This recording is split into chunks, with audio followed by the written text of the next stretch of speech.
Now, what do we got to do?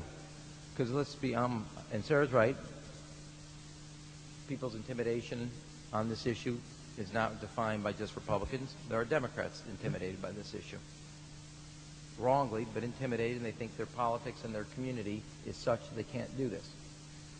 The truth is, what we need again to get moving on this legislation is put together a crime strategy like we had before, which is why we passed the bill today on the cops, putting money back into putting police officers on there, getting voices for change, and then making sure that we have a president, I cannot put my partisanship aside, a Democratic president, who will take that office and use it to protect the streets and the kids that grow up on those streets, and make sure that we once again have an assault weapon ban, a Brady bill with the full force of the law on the land, because we need somebody in the Oval Office that moves this Congress. We had an election about change. People are clear about the special interests. They are tired of that gridlock that special interests cause in Washington.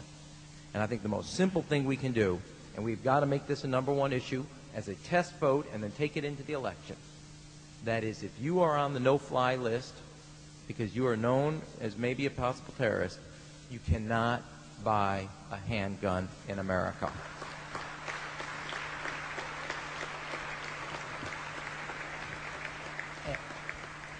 And I am not one far from liking the mixing of politics and policy, but as my old boss used to say, give me that vote and throw me into that briar patch. I'll make politics out of that every day, because if it's between that terrorist list and the NRA, I know where America is going to be every time, and they're going to make the right choice, and we have got to start building on that. That is the right thing to take into the election, and it's the right policy.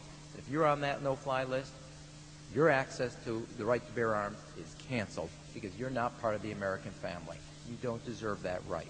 There is no right for you if you're on that terrorist list. That should be #1 in what we do. Make sure there's a full force of the law behind the Brady bill. So to all those who dedicate their lives to seeing sensible gun laws, remember, it's sensible gun laws, police on the beat, giving our kids an alternative to that street, and making sure that we have the drug laws so people, because those are the types of people who are most access to most violent types of crimes. Once the cops program ended, once we let those gun laws bans expire, a 40% increase in homicide rate, a 35% increase in violent crimes with handguns. We left what we knew was working because of ideology and special interests. We have got to get back to what's right to lead the way forward. Thank you, and God bless you all.